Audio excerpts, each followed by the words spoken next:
concepts about Chinese philosophy. The first one I think is the most important one is the Book of Changes. It's also called I Ching and the I Jing. It is one of the oldest philosophy book in China, and maybe the author is the semical figure Fu Xi, but it's not sure. There was no record about these things. And this is one of the earliest legendary rulers of China.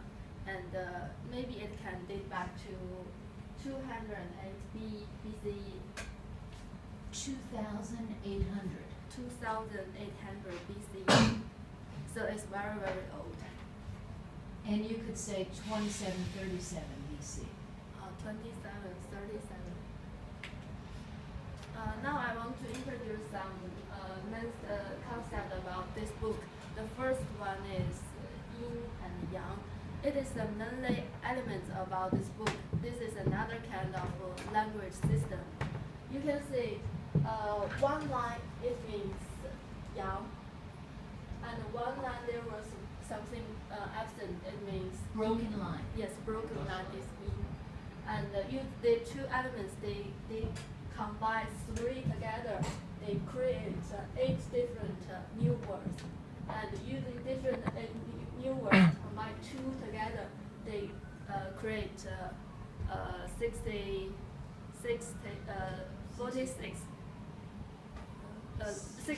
68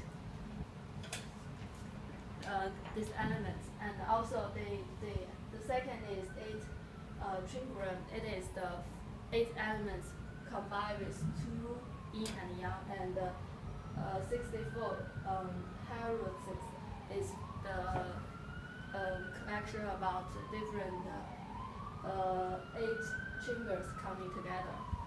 And also another system is 5 elements. It's called earth. It calls fire, water, tree, Wood. wood. Wind and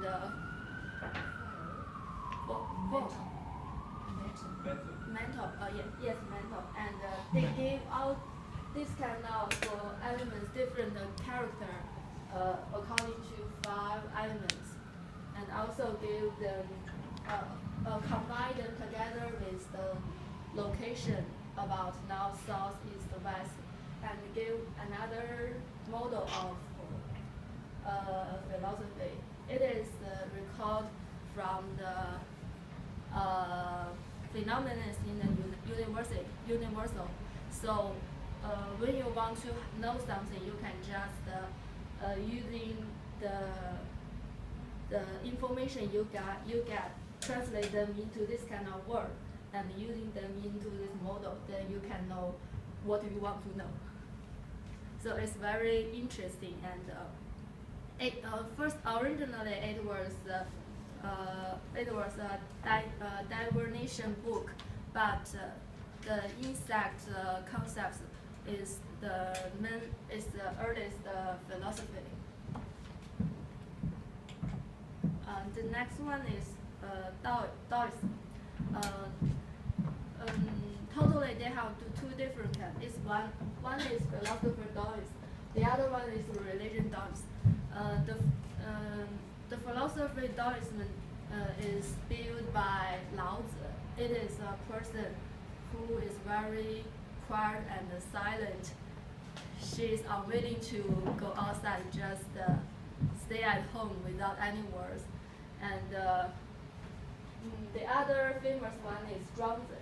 She comes later than Lao Tzu, but their character may be quite different, because Zhuangzi is willing to traveling around and enjoy the natural life.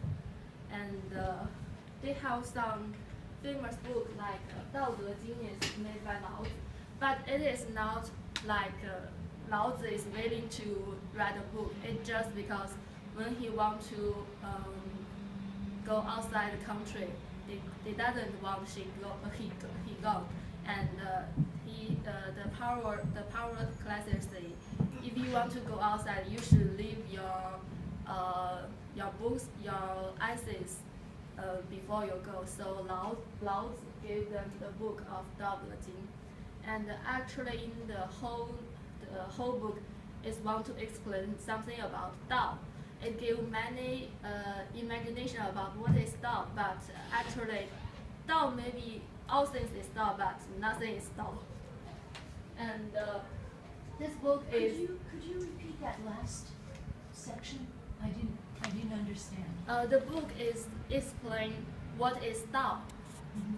They give many imagination about Dao, but they say Dao is not only about these things.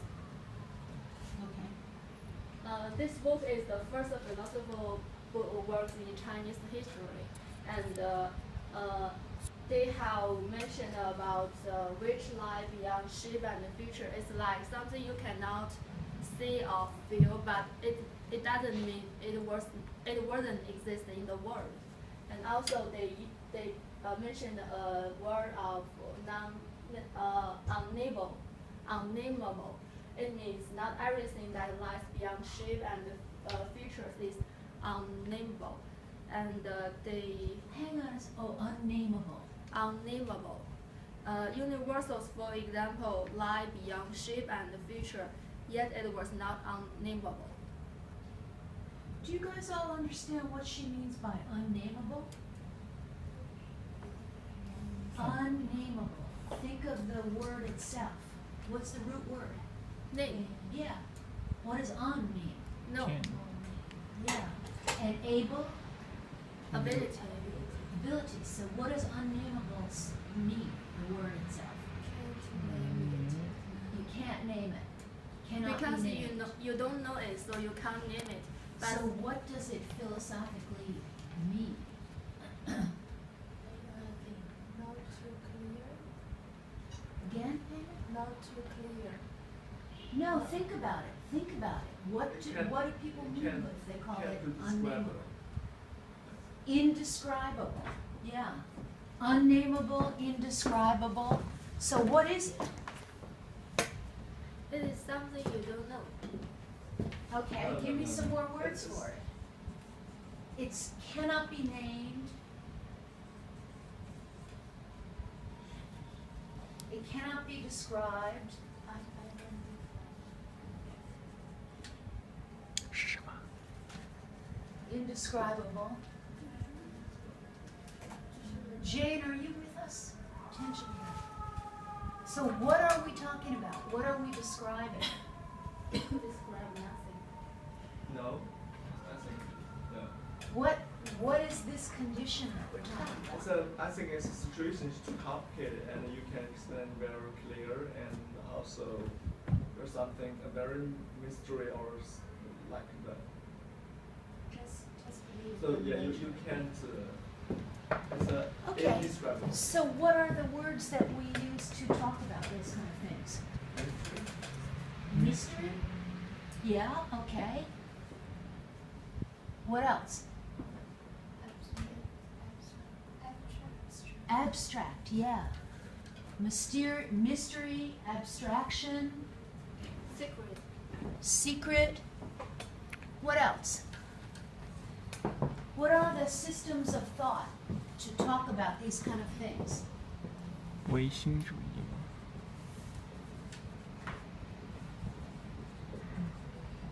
Abstraction is the noun, abstract is the adjective, right? Any other ideas?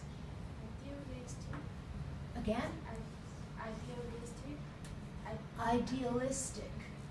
Let's keep it to idea. Idealistic has a different meaning. Idea. Abstraction, mystery, idea. What areas of human thought have to do with these ideas?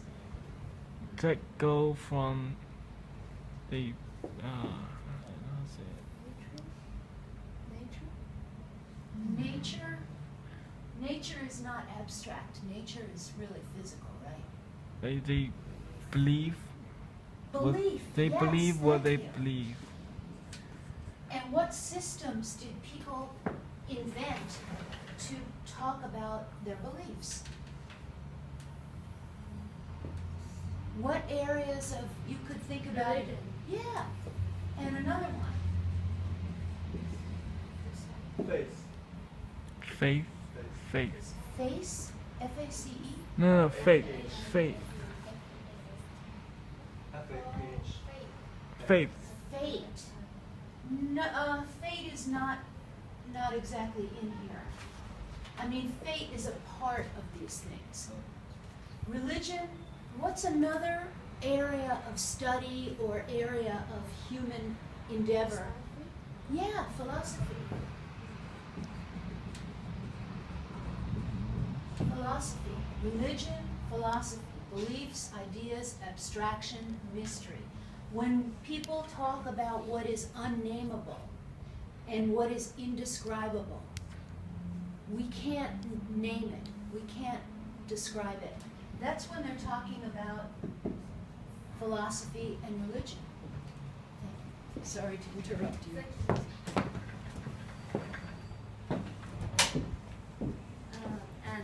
Jones also have a book named by his name. There was an article in the book was the happy excursion. Excursion. Happy excursion. It's described there are varying degrees in achievement of happiness, and a free development of our natures may lead us to a relative kind of happiness. Absolutely, happiness is achieved through higher understanding of the nature of things.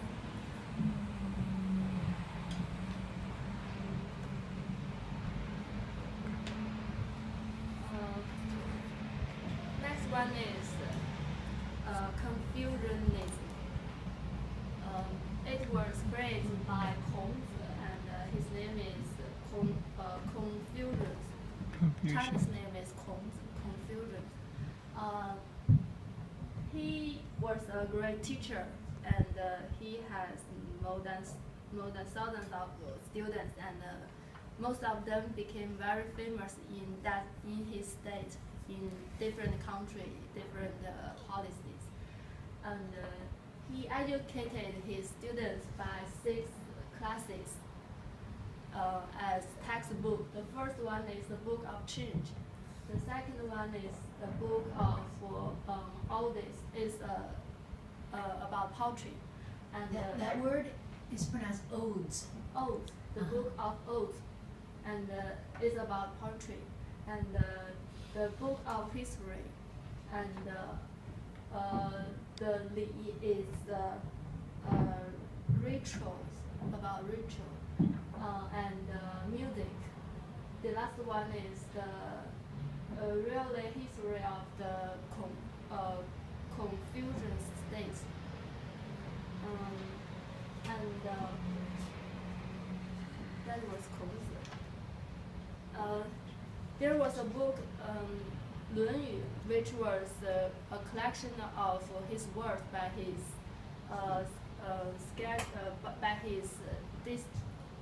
disciples.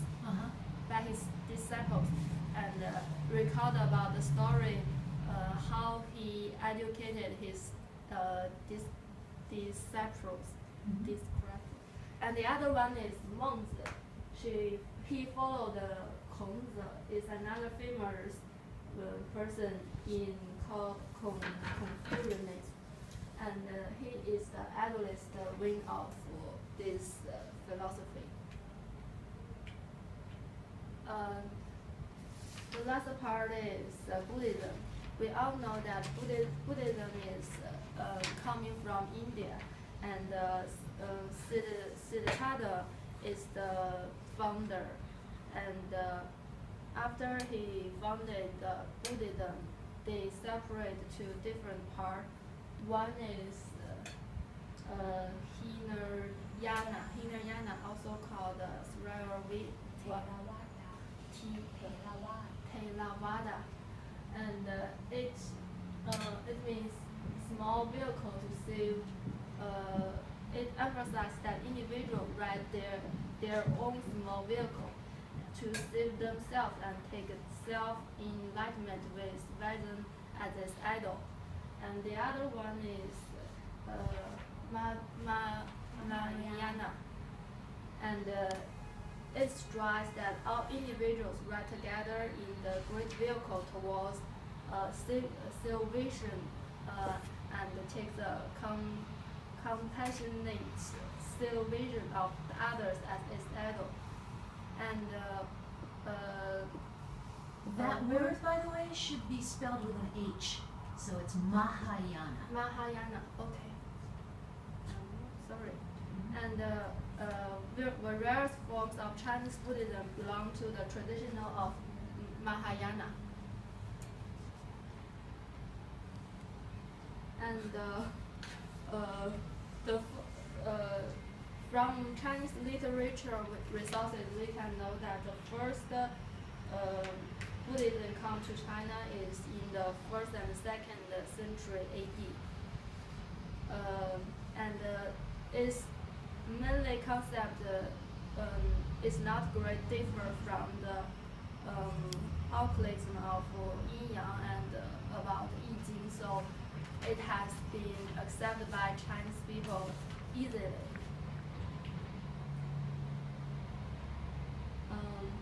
There were some main perception of Chinese Buddhism. One is Karma. Karma is not only deed and action, but also include an individual's speaking and thinking.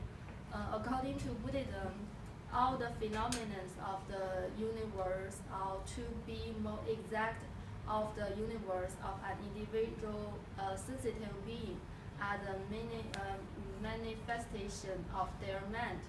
So whenever his act speaks or even think his mind is doing something, and that something must produce its result, no matter how far in the future. So it was the cause and its retribution in the effect. It is a chain of cause and effect. Another one is avidya. It means the fundamental ignorance of natural things. All suffer arise from these things. And the other one is puti. The only hope for escape lies in replacing ignorance with enlightenment. And the last one is nirvana. Nirvana is the result of the emancipation of the individual processing the karma from the wheel of birth and death. That's very complicated language, especially on that last one. What are we actually talking about? What is that last sentence?